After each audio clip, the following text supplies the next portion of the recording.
Pepe, my dear friend, welcome back to the show. Thank you for your time and for what I know will be your analysis and your Enormous personality.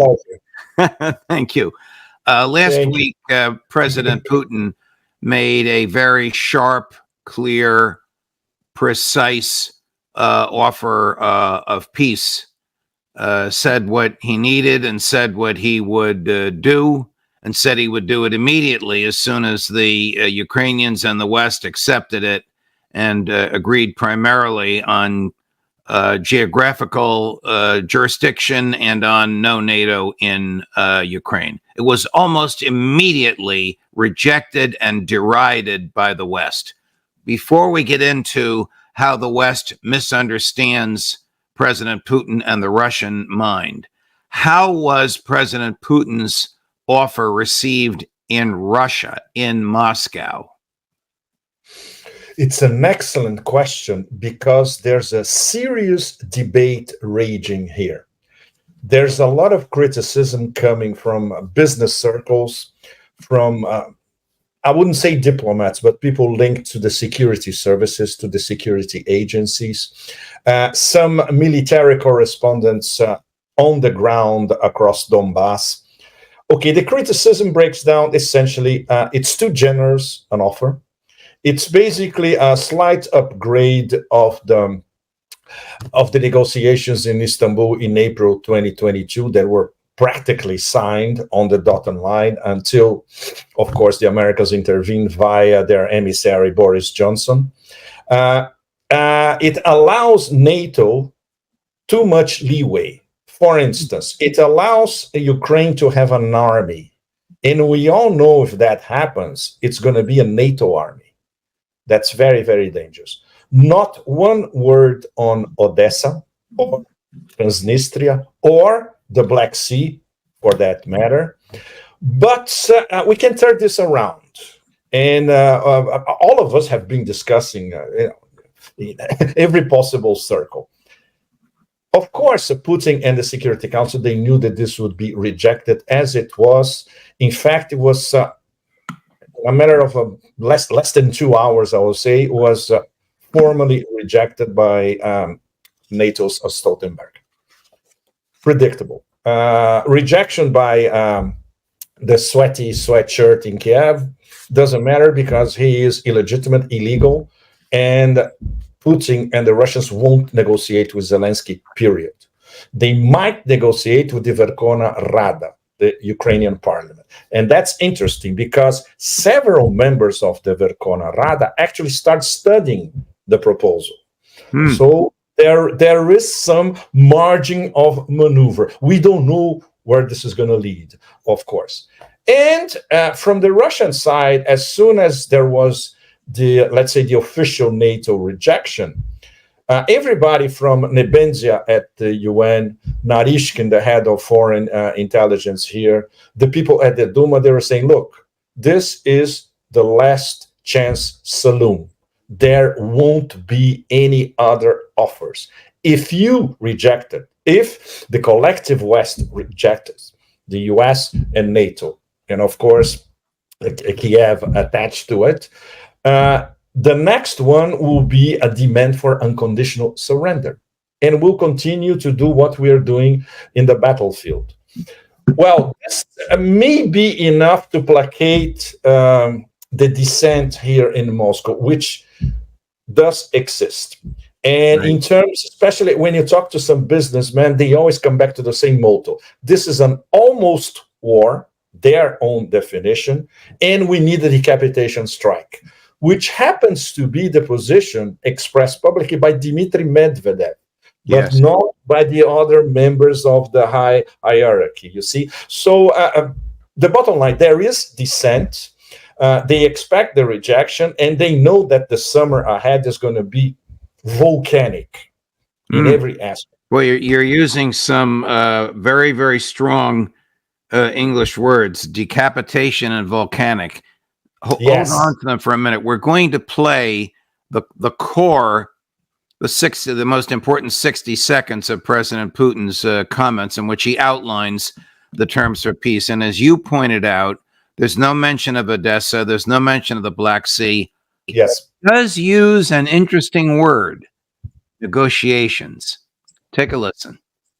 The West is ignoring our interests and at the same time, forbidding Kiev to negotiate, all the while hypocritically calling us to some kind of negotiations. It just seems foolish. Ukrainian troops must be fully withdrawn from Donetsk and Luhansk People's Republics, and from the Kherson and Zaporizhia regions. And I draw your attention to the fact that it includes the entire territory of these regions within their administrative borders, as they existed when they joined Ukraine. Once Kiev declares its readiness and starts the genuine withdrawal of its troops from these areas, as well as officially notify about the abandonment of plans to join NATO, our side will immediately, literally at the same minute, follow the order to cease fire and start negotiations. I guess he is willing then, the last two phrases, and the last three words, and start negotiations. This is not a take it or leave it. This is, as I understand it, correct me if you see it differently, a starting point for the normalization of relations, is it not?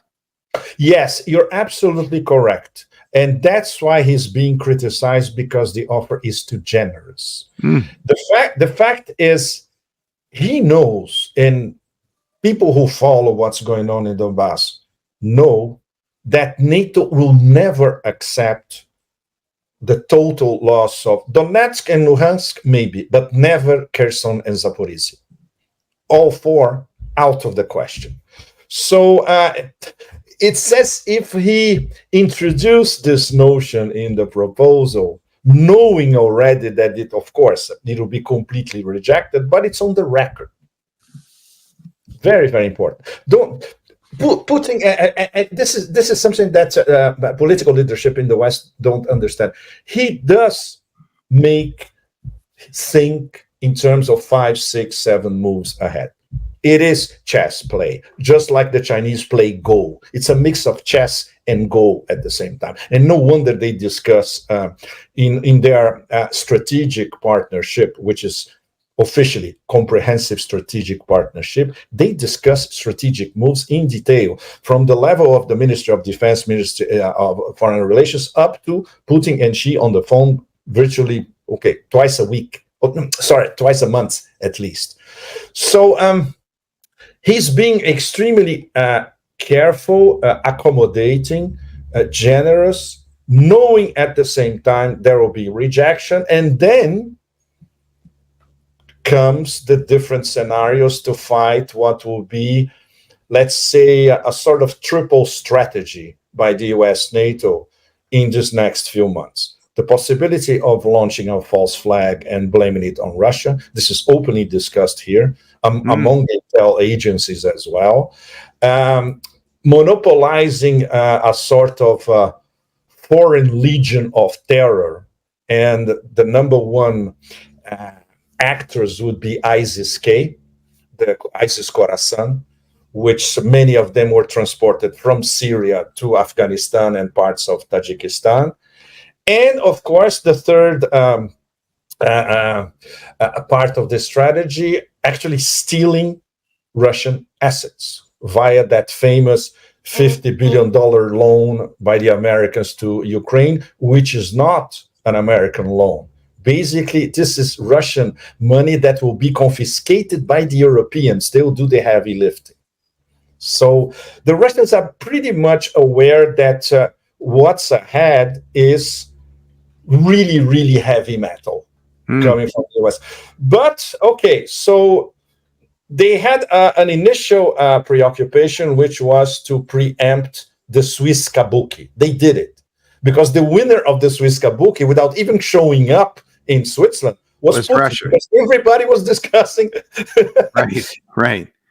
And very important, Judge, 5 BRICS did not sign the final declaration in Switzerland. If I remember correctly, Brazil, Saudi Arabia, the Emirates, India, and South Africa, they did not sign the vacuous final declaration, meaning that it was really a kabuki. It was a kabuki in the sense that it was just a meaningless dance, a show. Once the lights are out, the show is over, and it exists just in people's memories, not in reality. Do you expect that either by his own choice or in reaction to pressure imposed upon him, that President Putin will level Kyiv, as you called it the last time here, a decapitation? No. This is what Medvedev unplugged, the way I call him, would like to happen. This is something we can say that some people at the FSB and the SVR, Foreign Intelligence, would like to happen. But this is not what extremely calculating, legalistic Putin would do. Definitely not. And some other people who are very influential in the Security Council agree with him. Shoigu, for instance, agrees with him. And Shoigu now has an important position in the Security Council, former Minister of Defense. Gerasimov agrees with Putin, essentially. Gerasimov is the gradualist, crab, meat grinder, heavy artillery approach, and, accumulating a very slow advance in the battlefield and decimating the fourth Ukrainian army in 2 years, and not enough weapons and no more Wunderwaffen, nothing. So this is the gradualist approach by the Ministry of Defense. There are serious problems with that. I'll give you just one of them. The attacks on the Black Sea Fleet. This is extremely serious, and we cannot talk about it here in Russia. Official media cannot talk it. Only independent Telegram channels talk about it. They complain that Ukraine monopolizes the narrative because they pinpoint their attacks, and then there's enormous propaganda all across the West. Why can't official media talk about it? Why has this become such a problem? Very good question. Because the Ministry of Defense, there's essentially censorship. So it's considered state secret. Is the Ministry of Defense adequately defending the Russian fleet in the Black Sea? Extremely sensitive question. Okay, don't get yourself in trouble. I know, Judge. From the point of view of an independent outsider, I risk to say it, and this is my own personal position. I don't think so. And I discussed this with some pretty well-informed people here, and they agree, and they are even more radical, in fact. And if you read some of the military channels in Russia, wow, they are absolutely furious. Like even, there are not enough hangars to protect Su-57s, that kind of stuff. Not to mention to protect the Black Sea Fleet, which some of it has been exiled already. It's not in Sebastopol anymore. But this is an extremely sensitive subject because it's considered a state secret. But it would profit the Minister of Defense to do some tweaking in their soft power narrative, at least, which they don't have, by the way.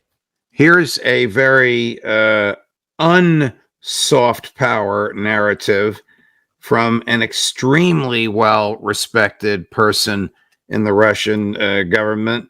Cut number 1. We don't ask the West to trust us. Trust is not something which is illustrating the Western positions, the Western actions, and today there were many examples. I don't want to recite those failures to deliver on the promises, those failure to deliver on the legal obligations. Frankly, I don't care whether the West trusts us or not. The West must understand the real situation. They don't understand anything except real politics. Let them go to the people. You are democracies, right? Ask the people what the West should do in response to the Putin's proposals. What do you think? He lost his patience, Judge. Yes, he did lose his patience. And it appears President Putin has not lost his patience, but the people around him have. Yes, and Lavrov is a gentleman. He's like a Taoist monk dealing seriously dealing with those lunatics. You must tell him that the next time you shake his hand. Dealing with these lunatics from the Beltway to Brussels, you need to be a Taoist monk. Otherwise, you you go crazy. But it's not only Lavrov. Everybody, Ryabkov, the #1 Sherpa for BRICS, which is one of the deputy foreign ministers as well. And when we met him already a few months ago, he's already saying, look, we tried everything. We are exasperated. It's impossible to have a dialogue with the Americans and with the people in Brussels, especially NATO. Let me remind you how impossible that is. Mhm. Here is Secretary General Stoltenberg of NATO, followed by Secretary of Defense Austin of the United States. Cuts 5 and 7. It's not for Ukraine to withdraw forces from Ukrainian territory. It's for Russia to withdraw their forces from occupied Ukrainian land. And this proposal is a proposal that actually means that Russia should have the right to occupy even more Ukrainian land, all the 4 provinces that they claim are not Ukrainian. He is not in any position to dictate to Ukraine what they must do to bring about a peace. I think, that's exactly the kind of behavior that we don't want to see. We don't want to see a leader of one country wake up one day and decide that he wants to erase borders and annex the territory of his neighbor. That's not the world that any of us want to live in, and so I think he is not in my view, not in a position to dictate to Ukraine what it must do to pursue peace. Where the United States has been dictating to the world what the world must do to please United States exceptionalism since the end of World War II. Do the Western leaders understand the Russian mind, the Russian mentality? Do they understand President Putin? No, absolutely not. First of all, because they don't understand the other. Like, these people never read Lévi-Strauss, for that matter, which would be required reading even in humanities, even undergraduate studies. You need to understand Lévi-Strauss when he talks about the other. Basic anthropology, no, forget it. They consider everybody else as inferiors. They still think that they're living in that famous period from 1945 to end of the 60s, early 70s. They don't understand the reorganization of the system of international relations that is being attempted by Russia, China, especially, and the BRICS, Shanghai Cooperation Organization, Eurasia Economic Union, the Belt and Road Initiative by China. None of that. They see all these initiatives as subversive, as counter rules-based international order, and they should be fought against it. And worse, existential threats. Existential threat to the rules-based international order, obviously. So everything is a threat. And in fact, now the whole global majority for these elites is a threat. So 88% of the globe's population is a threat, in fact. This is something that we see in everything that Austin says, Stoltenberg says, their very, very faithful asset, von der Leyen at the European Commission says, which, by the way, I have some breaking news about von der Leyen. Let's hear it, please. Can I give it? Yes. Yes. This is something that if an average European voter, I would say very few know about this. When they learn about this next week, they're going to be beyond furious. Guess what's going after the results of the European elections, which is basically governments in place have been, people fed up, go away. And obviously, the right, the extreme right, the center right, the soul right, the crypto right, etc. They had better voting virtually across the board. On Monday, there's going to be a private dinner in Brussels. Private. Nobody gets in, only heads of state of the 27 and their representatives, if they cannot go. They're going to elect the next president of the European Commission. And guess what's going to happen?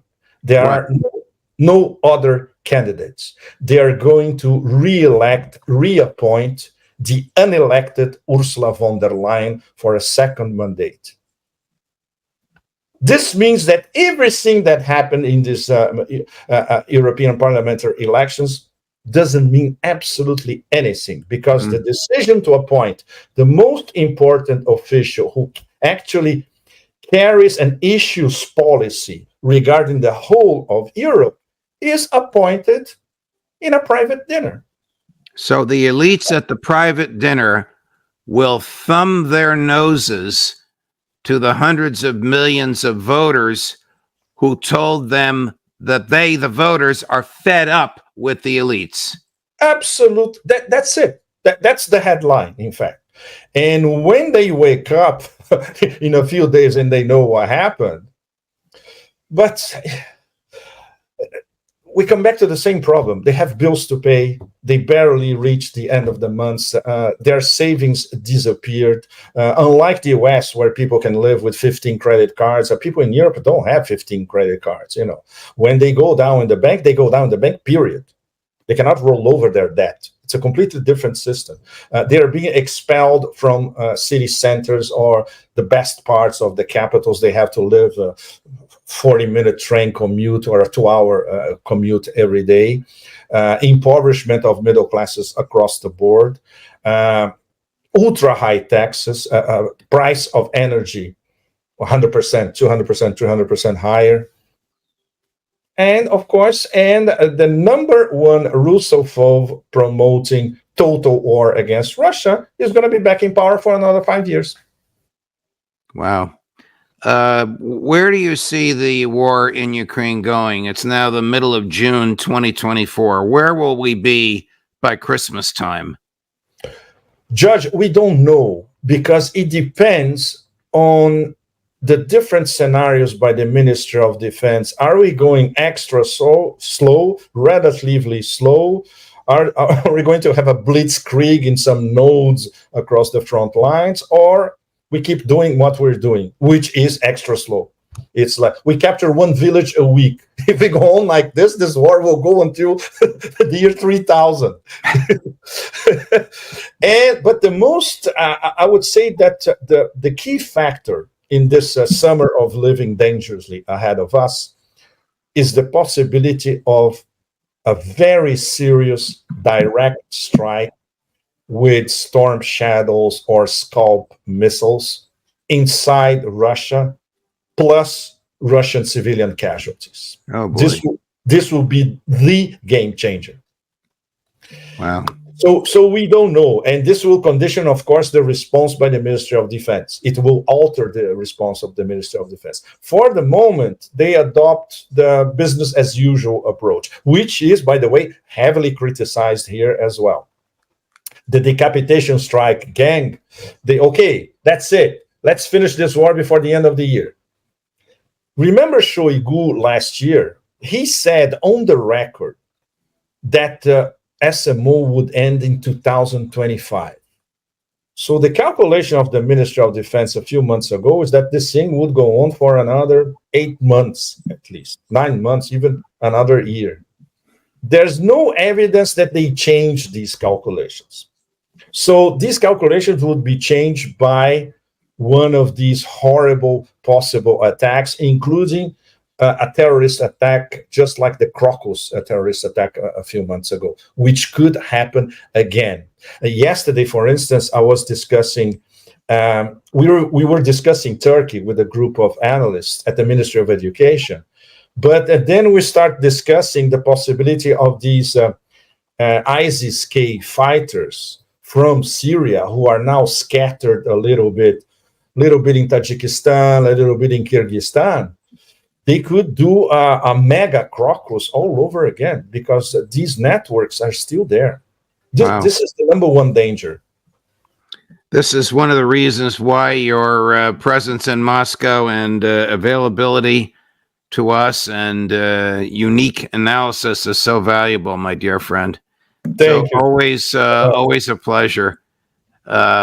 We are big fans, and we have been for a long time. But as the audience knows, we have yet to meet in person. But we will change that soon. We'll change that. I hope you can join us. I hope you can join us again next week, Pepe. Thank you. Yes, thank you very much, Judge. Thank you. All Cheers. the best, my friend. All Thank the you. best.